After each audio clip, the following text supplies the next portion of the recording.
ये था बेटा रेनबो। रेनबो में क्या क्या होता है यहाँ देख लो। यहाँ पहले क्या हुआ, refraction with dispersion, refraction with dispersion,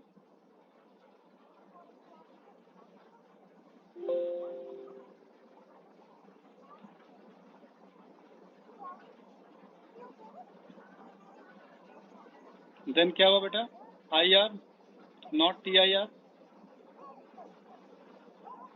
again I R, दो आई आर होते हैं, प्राइमरी में एक आई आर होता है, अगेन रिफ्रैक्शन, रिफ्रैक्शन, ये है इसमें प्रोसेस। तो सेकेंडरी में दो टी आई आर, दो आई आर, प्राइमरी में वन आई आर। मुझे लग रहा है सब चीज आपको क्लियर हो गई होंगी। अब बोलो, पेज रफ कर दूं? पेज रफ करता हूँ, ठीक है ना? अरे इतने छोटे तो साइड करना होगा।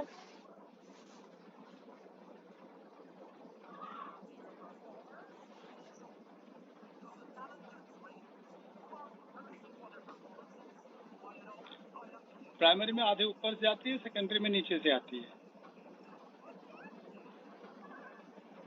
Okay sir.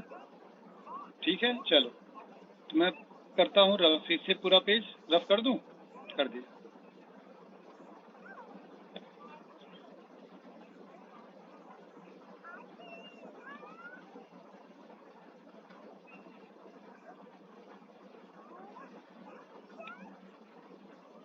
चलिए देखिए, नेक्स्ट पॉइंट है स्कैटरिंग, जो आपको पढ़ने के लिए दिया था। टाइम तो मिला नहीं होगा, टेस्ट दे लिया तुम लोगों ने एनसीईआरटी वाला? Yes sir. पीआईटीएस भी अब आने वाला तो वही है ना, 7 जून को या 3 जून, कौन सा था? 13 को है, 13 जून। अच्छा, स्कैटरिंग का मतलब देखो, स्कैटरिंग और इसमें थोड़ा सा फर्क है। डिस्पर्शन स्कैटरिंग में क्या फर्क है? डिस्पर्शन में भी सारे कलर बनते हैं, स्कैटरिंग में कलर स्प्लिटिंग होती है नहीं होती है, या आपको देखने में फर्क पड़ता है। तो यहाँ बाय द वे यहाँ डिस्पर्शन फिनोमेनन नहीं होता है, फिर भी लाइट इधर उधर स्कैटर होती है। अब जो इसका जो फिनोमेनन है, जो इंटेंसिटी कंपैरिजन वाली बात है ना, वो रिले ने बताया। रिले का जो क्राइटेरिया है, रिले क्राइटेरिया है, इसके लिए कंडीशन है कि diameter of molecule should be comparable to wavelength of light used.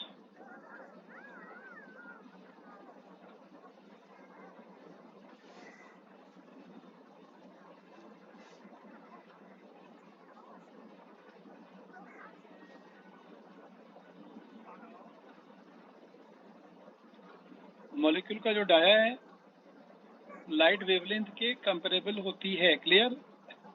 Diameter of air particle और water droplet should be comparable to wavelength of light used. तब इन्होंने बताया ये कंडीशन पहले आपको लिखनी पड़ेगी या जाननी पड़ेगी। वैसे तो पता क्या बोलते हैं, डायमीटर छोटा होना चाहिए, ये तो बोलते हैं वेरी वेरी लेस। कंपेरेबल का मतलब है, लेकिन आप वेरी वेरी लेस जान के चलो, ऐसे ये ज्यादा क्राइटेरिया। मतलब डायमीटर छोटा कर दो बहुत, तब ये रिले क्राइटेरिया लगेगी। और क्राइटेरिया ये है कि intensity of scattered light, intensity of scattered light, जो लाइट स्कैटर होके आएगी उसकी जो इंटेंसिटी है ना, दैट इज प्रोपोर्शनल टू 1/λ/4। मतलब बहुत छोटे छोटे ड्रॉपलेट हो जाएं, माइन्यूट लेवल के ड्रॉपलेट अगर हवा में हैं, रहेंगे भी बड़े ड्रॉपलेट तो ग्राउंड पे गिर जाते हैं, ज्यादा छोटे ड्रॉप भी, बहुत छोटे ड्रॉप ही हवा में रह सकते हैं, बहुत बड़े बड़े ड्रॉप थोड़ी हवा में टिकेंगे, तो ग्रेविटेशन फोर्स लगेगा, ग्राउंड पर आ जाते हैं, जो बारिश होती है।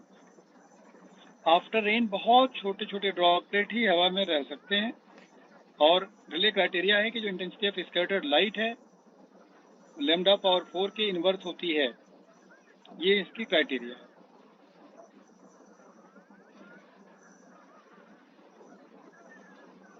ये right, this is relay criteria. अब इसके बेसिस पे कुछ फिनोमिनन जैसे आपको लिखेंगे, जैसे ब्लू कलर ऑफ स्काई,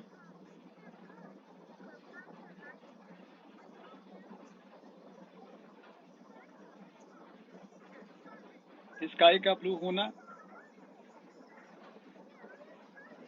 आप समझ रहे हैं क्यों ज्यादा है, लैम्डा छोटा इसलिए दिखता है। वायलेट और इंडिगो क्यों नहीं हुआ भाई, इनकी विजिबिलिटी अच्छी नहीं है। माइक्रो, इसको आप स्पेक्ट्रोमीटर देखेंगे, दिखेगा, विदाउट स्पेक्ट्रोमीटर ये विजिबल नहीं होता है। तो वायलेट इंडिगो जो कलर है वो नेकेड आई से विजिबल नहीं है, इसलिए बोलते हैं ब्लू। सब साइज स्कैटर तो वायलेट वाली होगी, बट दिखना ब्लू से स्टार्ट होती है, इसलिए ब्लू कलर बोलते हैं।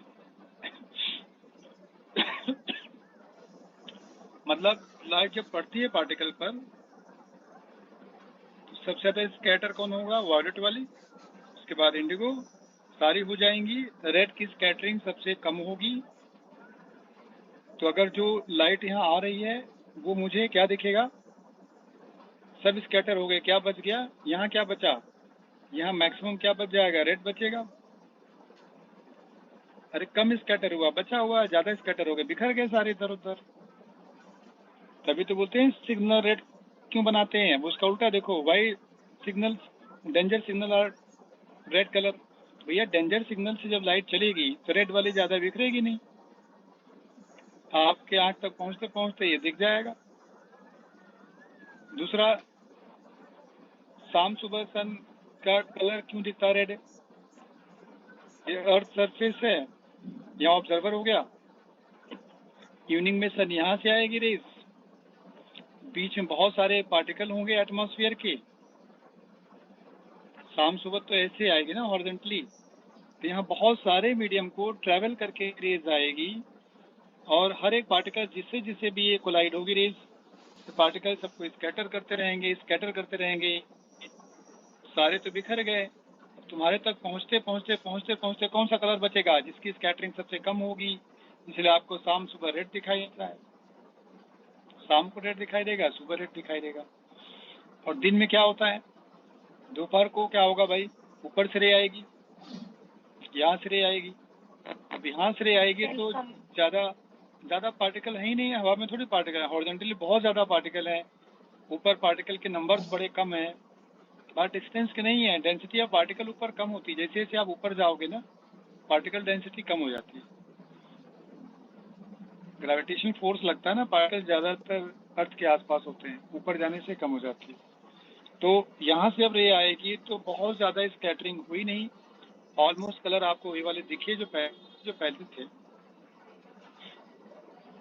समझे, वही कलर विजिबल थे जो पहले दिख रहे थे। ये चीज आप देखो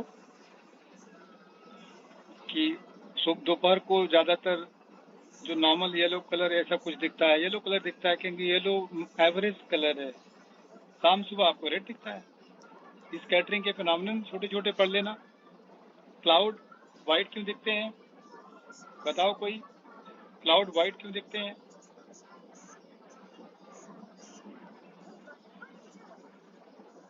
इसके पीछे कहानी ये देखो कि क्लाउड का मतलब density of particles, density of water droplet हवा में ज्यादा इकट्ठे हो गए।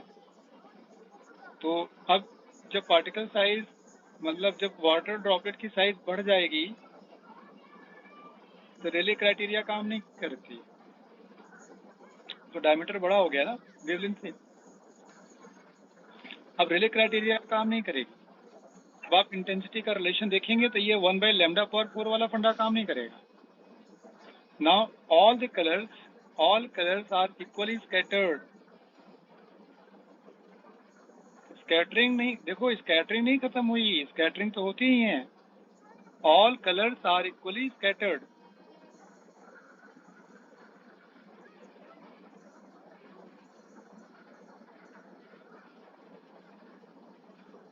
जब सभी इक्वल लेवल से स्कैटर होंगे फिर आपको फिर से व्हाइट दिख जाएगा भाई, रेड ग्रीन ब्लू सारे गए, मिल गए।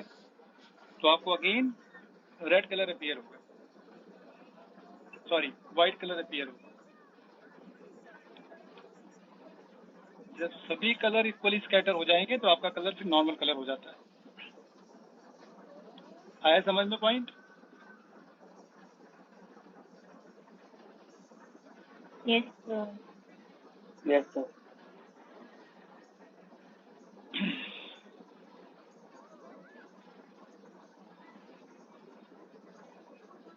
ठीक है, ये था इसके पीछे बेटा थोड़े थोड़े पॉइंट्स जो आपने देखा अभी। नाउ नेक्स्ट कुछ और रीजनिंग होगी, आप पढ़ना, हम उस पर नहीं ज़्यादा जाएंगे।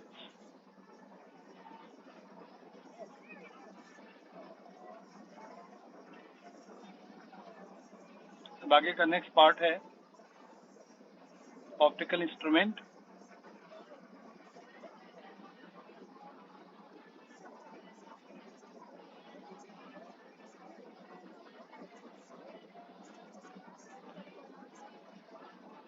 ऑप्टिकल इंस्ट्रूमेंट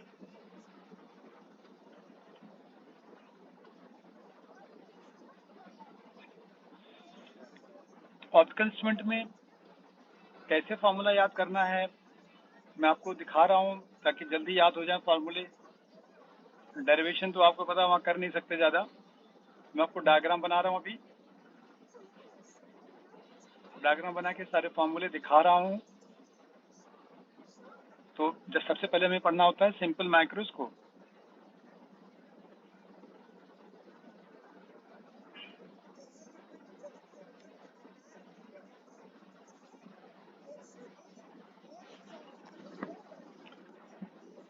नॉर्मली हम लोग लीस्ट डिस्टेंस एडजस्टमेंट का केस करते हैं।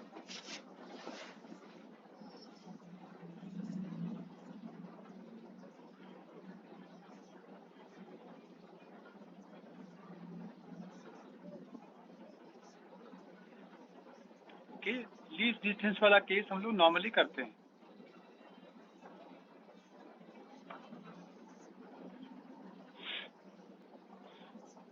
कैसे करते हैं देखिए, एक सिंगल लेंस यूज करते हैं। और डायग्राम देखना, बहुत ज्यादा इसमें आपको करने की जरूरत नहीं है, करिए मत। देखिए सबसे पहले ऑब्जेक्ट कहाँ रखते थे? डी पर रखते थे। मैं जल्दी ले बढ़ाऊंगा क्योंकि इसमें टाइम ज्यादा हम लगाएंगे नहीं। पहले कहाँ ऑब्जेक्ट रखते हैं? डी पर रखते हैं। इसका हम एंगल यहाँ बना लेते हैं। क्या एंगल हो गया? सपोज अल्फा हो गया। अब आपको इमेज यहाँ बनाना है।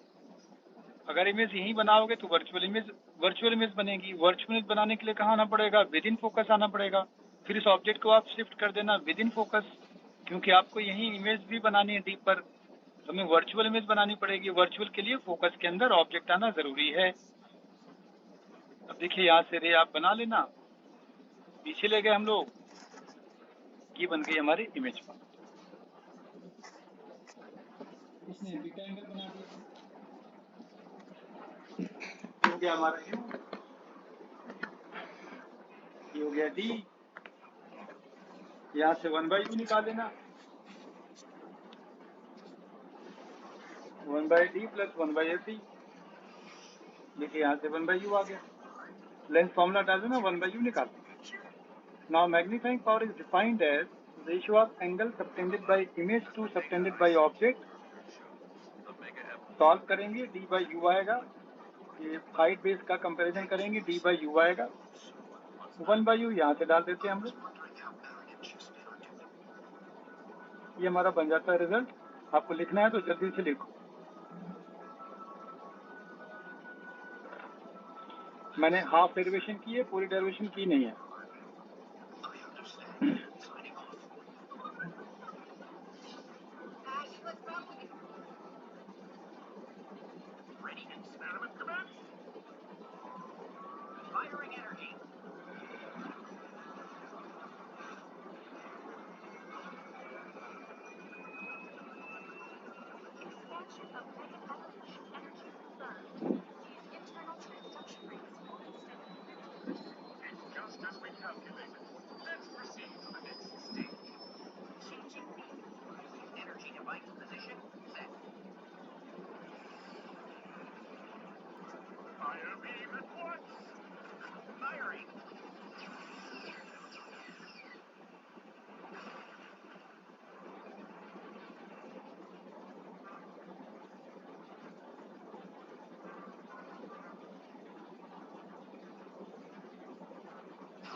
बेटा बता देना, लिख लिया तो।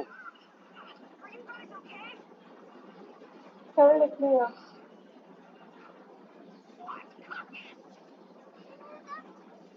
और इसी डायग्राम में थोड़ा सा चेंज बताता हूँ। अगर आपको फाइनल इमेज इंफिनिटी पर बनाना है,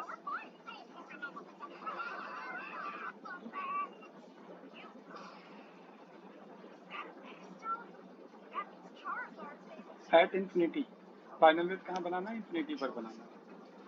बेटा इंफिनिटी बनाने के लिए आपको यू एफ लेना पड़ेगा, नहीं you should be F.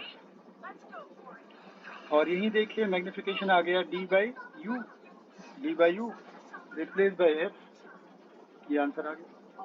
D by F की मैग्निफिकेशन है कि final image formed at infinity, final image is formed at infinity. ये 1 प्लस डी बाई एफ, ये डी बाई एफ, इसे बोलते हैं नॉर्मल, क्या बोलते हैं इसे? हाँ, इसे बोलते हैं नॉर्मल एडजस्टमेंट।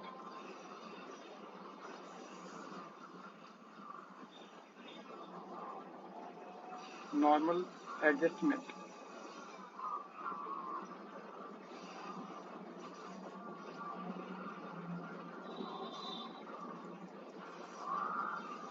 ये था simple microscope.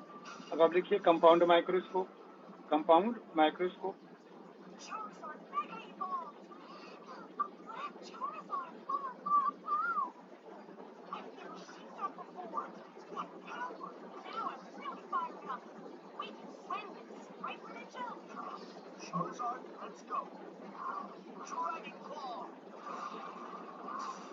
Compound microscope.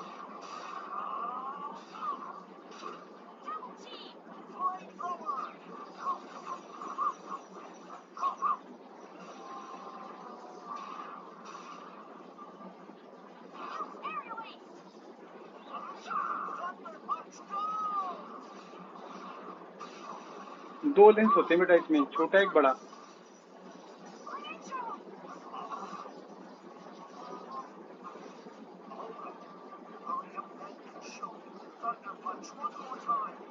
Least distance पर इमेज बनाना है।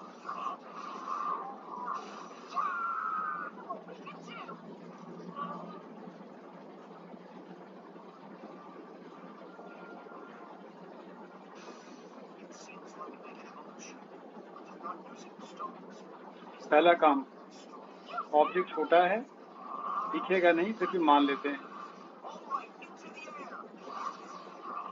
रियल इमेज आप बना लेना।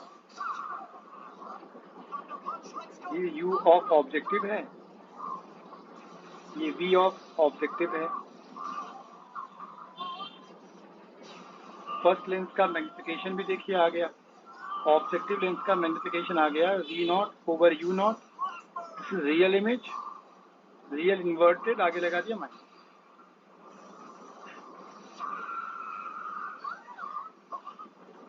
आपने क्या एडजस्ट किया? Least distance. वैसे डायग्राम की जरूरत नहीं थी, डायग्राम बना लो। लीस्ट का मतलब जहाँ इमेज बनाना है वो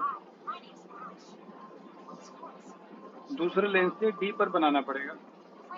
आपको सेकेंड लेंस से कैपिटल D पर इमेज बनाना पड़ेगा, क्योंकि ये क्या है? ये है लीस्ट डिस्टेंस एडजस्टमेंट। ये हो गया आपका U E for eye lens. यहाँ दो लेंस है तो आपको U के साथ E लिखना पड़ेगा। ये V0 है, ये UV है ना, ये D है। अगेन बता देता हूँ बेटा, एक चीज याद रखा करो, 1/UV is 1/D plus 1/FE। ये लाइन 1/D प्लस 1/FE।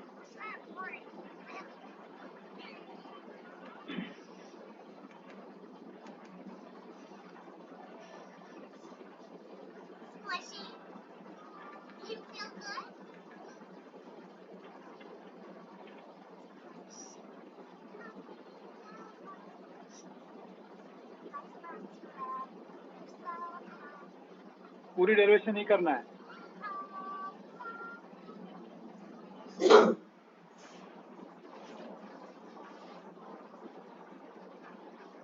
पूरा डेरिवेशन नहीं करना। क्या करना देखो, बताओ। ये राइट वाला अगर उल्टा करके देखो तो सिंपल माइक्रोस्कोप जैसा नहीं है? सिर्फ राइट वाले पोर्शन को अगर आप देखो, उल्टा करके देखो उस साइड से, तो क्या है सिंपल माइक्रोस्कोप वाला केस है कि नहीं, बताइए। Yes, sir. इसका मैग्निफिकेशन क्या लिखा जाए, 1+d/f लिखिए, बोले बताइए समझ में आया नहीं आया ये? Yes, sir. बताओ, देखो कितना आसान हो गया। अब टोटल मैग्निफिकेशन कितना होता है, आप मल्टी लेंस यूज करेंगे, हर एक लेंस का मैग्निफिकेशन मल्टीप्लाई करेंगे तो टोटल मैग्निफिकेशन आएगा।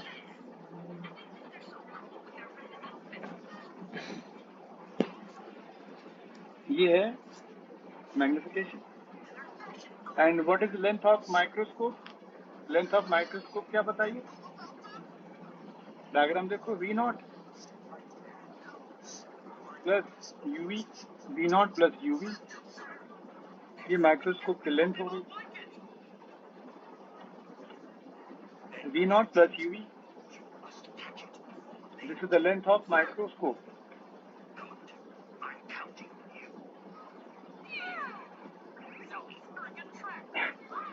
इस फॉर्मूले में थोड़ा सा चेंज भी करना है, थोड़ा इसको मैं मिटा दूं, दो चीज से देखो, आप जल्दी से नोट कर लो।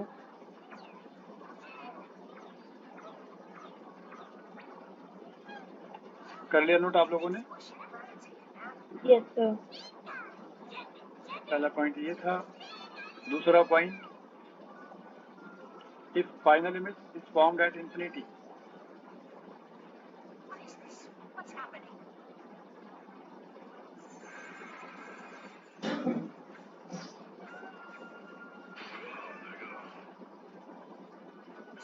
डायग्राम में यूवी क्या होगा बच्चों, क्या यूवी एफ होगा, होगा ना? Yes, sir. एम कितना आ गया, कितना आया था पीछे, 1 हटा दो ना, D/F। सिंपल याद रखो भाई, D/F कितना हो गया total magnification, -U0/U0 into D/F। देखिए कि सिंपल याद रखना, सिंपल वाले से क्वेश्चन हो जाता है। बस V0/U0 एक्स्ट्रा आ गया है, और कुछ है नहीं, सारे डायग्राम सिंपल वाले हैं। Left hand side V0/U0 multiply कर दो, काम खत्म। अब कितना लेंथ होगा, लेंथ हो गया V0 plus FE, V0 plus FE।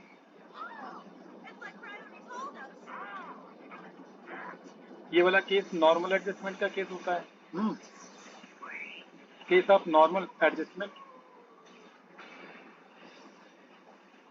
तो 15-20 मिनट में अब सारे चीजें आप रिवाइज कर सकते हैं, डेरिवेशन नहीं करनी पड़ेगी, लिंक करिए, फॉर्मूले को लिंक करिए, इसका उसमें कैसे यूज होगा, ये सब सारे लिंक करके देखिए।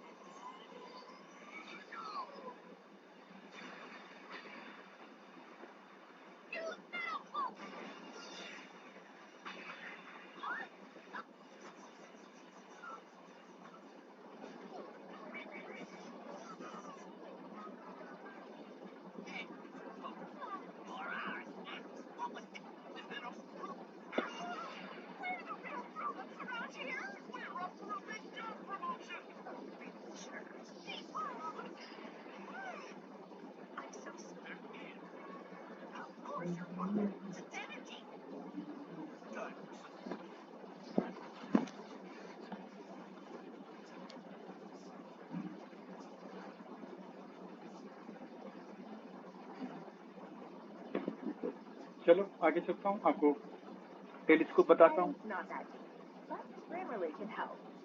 This sentence is grammatically correct.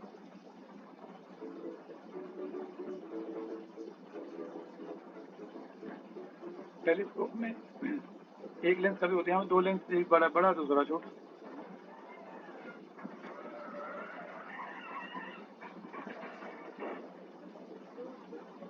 Least distance adjustment,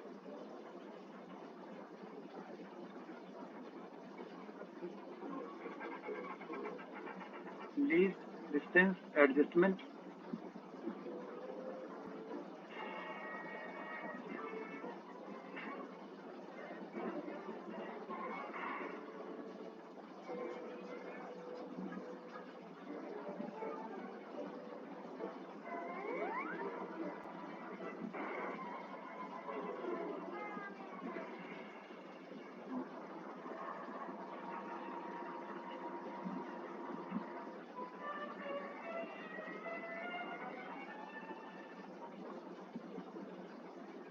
देखो कहाँ ऑब्जेक्ट कहाँ होगा, या तो बहुत दूर या infinity, very large distance, ground है, या तो इन्फिनिटी। इन्फिनिटी का इमेज कहाँ बनेगा, फोकस पर बनता है। थोड़ा इंक्लाइन कर दोगे तो फोकस पर बनेगा, लेकिन थोड़ी लेंथ मिल जाएगी। अब इमेज कहाँ बनेगा, फोकस पर बनेगा। अब फोकल प्लेन पर दिखेगा, साइज ले रखा तो फोकल प्लेन पर बनेगा, फोकस पे नहीं बनेगा। फोकस पर एक प्लेन रख लो, उस प्लेन पेपर पर बन जाएगा। ओके, ये हमारा है FO, ऑब्जेक्टिव का फोकल लेंथ। अब आप क्लियर करो इमेज कहाँ बनाना है। आपको इमेज बनाना है कैपिटल D पर, है ना। आगे का प्रोसेस फिर वही सिंपल माइक्रोस्कोप वाला काम हो जाएगा। ये होगा UV। कहाँ इमेज बनाना भाई, D पर बनाना है ना। D पर आप इमेज बना लीजिए जहाँ बनाना है।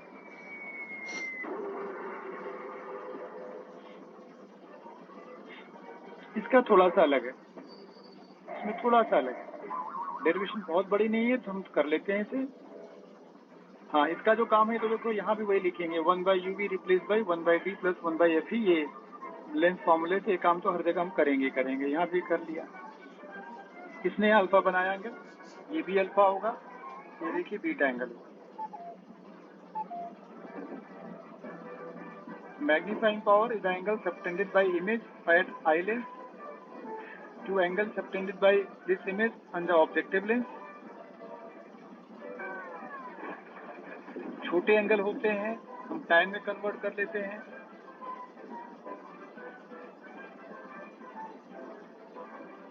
tan बीटा देखो होगा दिस I/UV।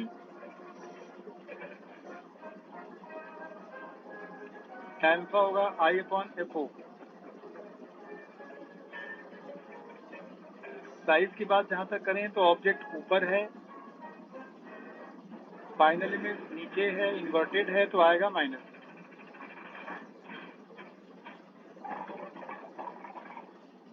ये है ना, 1/UV की वैल्यू यहाँ भी हम लोग रख देंगे। आराम से देखिए वैल्यू रख दिया। थोड़ा सा रखना है तो FE बाहर निकाल सकते हैं। It is FE/D + 1, not D/FE, it is FE/D + 1। ये है magnifying power of the telescope in case of least distance adjustment.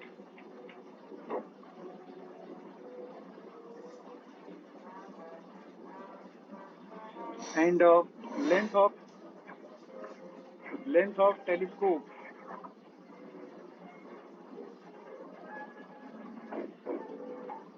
this is FO plus UV, FO plus UE, FO plus UV add कर दो, length आ जाएगा।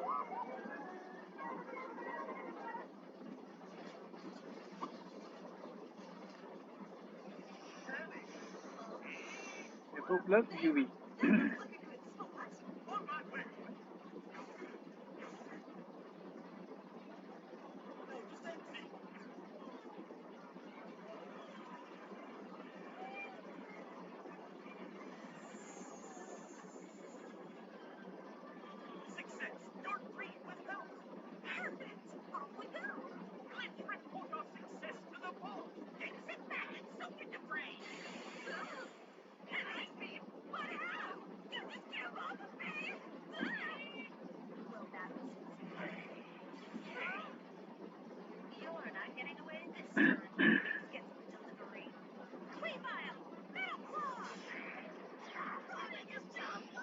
हो गया बेटा।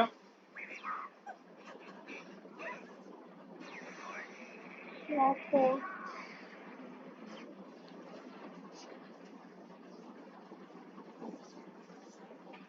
ठीक,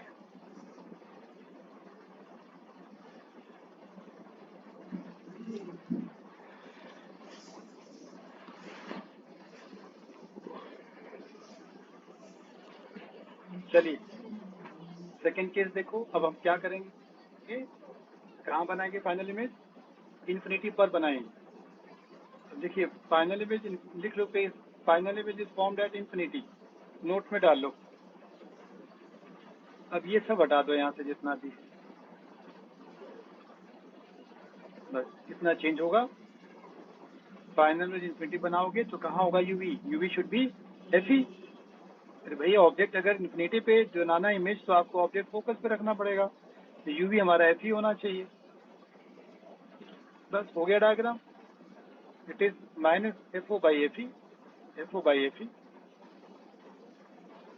and telescope का लेंथ क्या लोगे, लेंथ लोगे FO plus UV that is FE.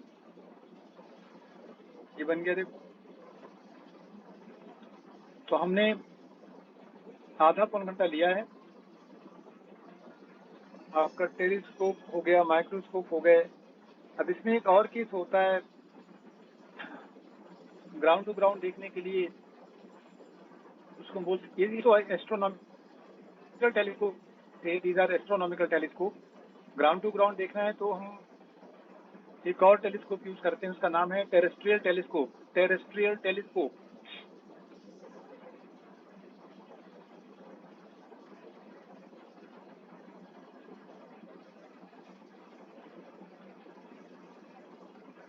Actually जो प्लैनेट्स हैं उनको तो आप उल्टा देखो सीधा देखो सब एक जैसे दिखाई देते हैं। प्लैनेट्स में तो कोई फर्क पड़ता नहीं, जैसे हैं वैसे हैं। लेकिन ग्राउंड टू ग्राउंड ऑब्जेक्ट्स आप सीधा सीधा देखना चाहोगे, है कि नहीं? हम सीधे सीधे देखना चाहेंगे। तो स्ट्रेट देखने के लिए हम क्या करते हैं, एक बीच में पहले तो हम ऑब्जेक्टिव लेंस डालेंगे। डायग्राम में चेंज थोड़ी करूंगा, डायग्राम वही है, आईपीस लेंस होगा ही होगा।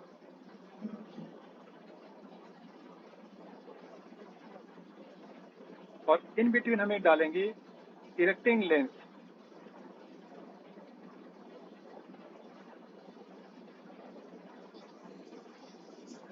पर्पज ये है कि देखो इन दोनों का कॉम्बिनेशन वाला जो मैग्निफिकेशन था अभी पीछे, वो माइनस एफओ बाई एफई था। मुझे लेंथ नहीं चेंज करनी है, मुझे मैग्निफिकेशन नहीं बढ़ाना है। हमें क्या करना है, मुझे इसमें इसको प्लस करना है।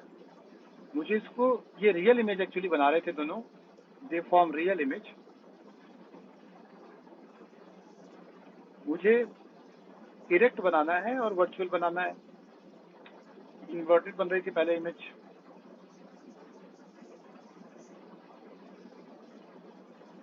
मुझे बनाना है इरेक्ट इमेज। इस रिजल्ट में हम मल्टीप्लाई करेंगे -1 से। क्या मल्टीप्लाई करेंगे? -1 से मल्टीप्लाई कर देंगे। ये होगा plus FO by FE, plus FO by FE.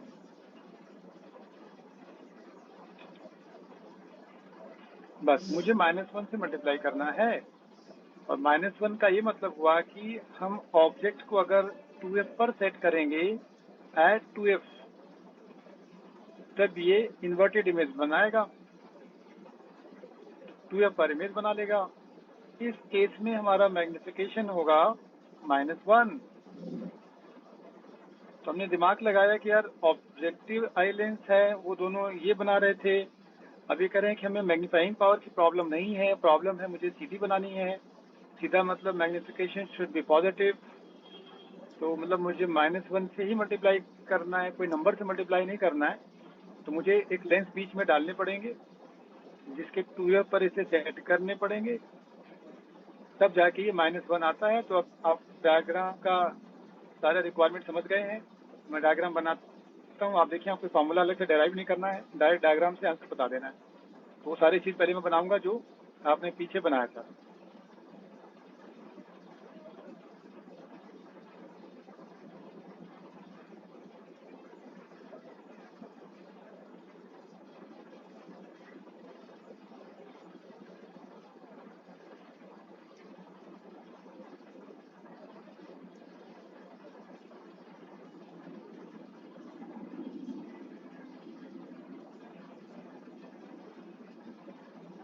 ये इसका ऑप्टिकल सेंटर है, this is object A B. ये हो गया एफओ। इतना तो आप पहले भी बना रहे थे, अभी बना लिया। अब हम डालेंगे बीच में इरेक्टिंग लेंस।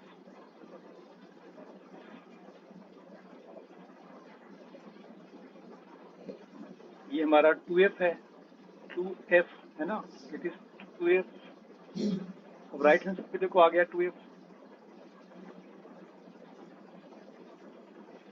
ये हमारी बन गई इमेज, ये है ऑब्जेक्ट, ये वाली है इमेज, ऑब्जेक्ट इमेज।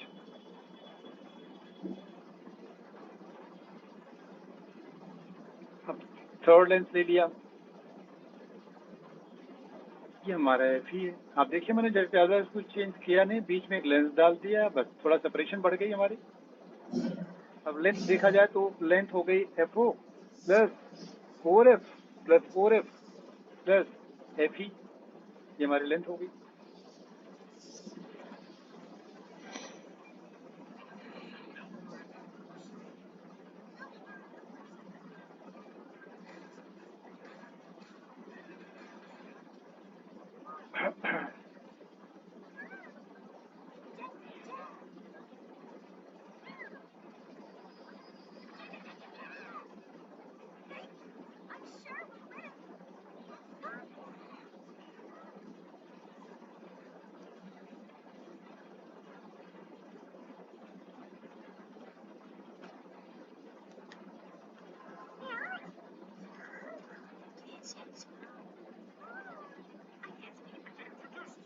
आगे समझ उन लोगों को।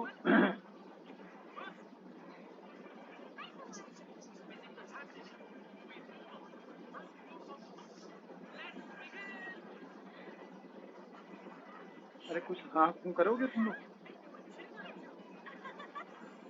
Yes, sir. ये हो गया मैग्निफिकेशन, ये हो गया लेंथ। ड्रॉबैक क्या, लेंथ बढ़ गई है, पर मजबूरी है। ग्राउंड पर हम इन्वर्टेड ऑब्जेक्ट थोड़ी देखेंगे, ग्राउंड पर हम सीधे सीधे ऑब्जेक्ट देखना चाहेंगे, इसलिए हमने इन्वर्टेड लेंस डाल के इमेज को उल्टा कर दिया।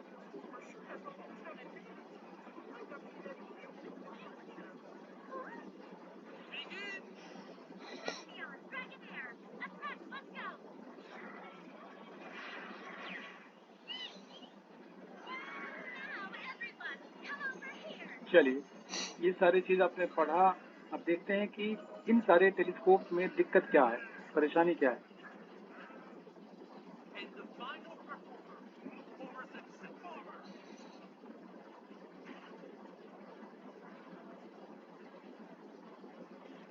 तो पहली प्रॉब्लम इसमें ये है, क्रोमैटिक एबरेशन वाली।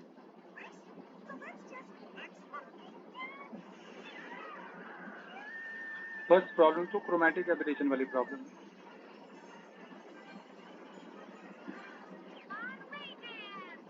अब इसको कैसे रिमूव करूं यार? इसको रिमूव करने के लिए मुझे मिरर लेना पड़ेगा, बिकॉज मिरर का जो फोकल लेंथ है वो म्यू पर डिपेंड करता नहीं है। मिरर से मेरा काम चल जाएगा। चलिए एक प्रॉब्लम तो रिमूव किया। दूसरी प्रॉब्लम आ गई स्फेरिकल एबरेशन।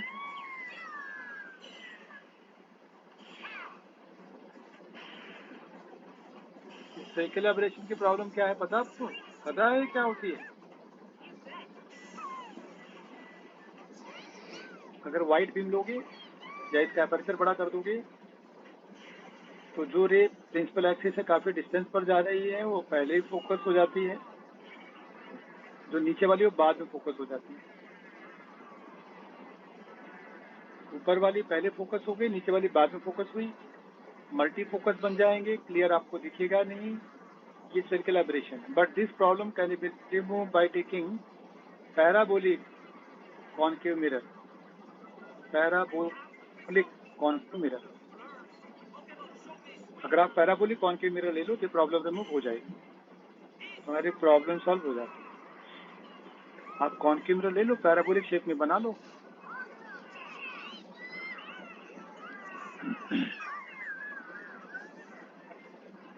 क्लियर ना?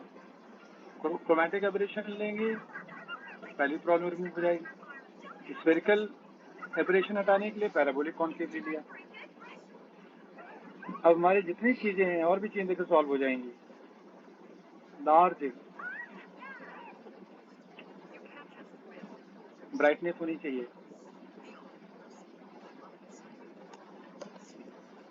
ब्राइटनेस में होने के लिए अमाउंट ऑफ लाइट ज़्यादा अंदर जानी चाहिए, मतलब एरिया ऑफ अपर्चर बड़ा होना चाहिए।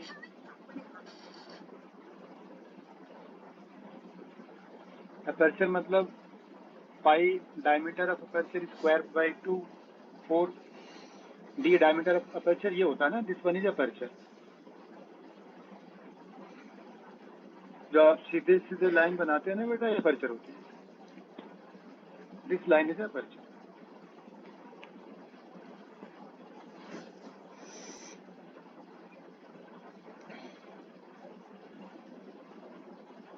क्लियर? अपर्चर बड़ा रखोगे मतलब डायमीटर बड़ा रखोगे तो ब्राइटनेस अच्छी होगी। Brightness ratio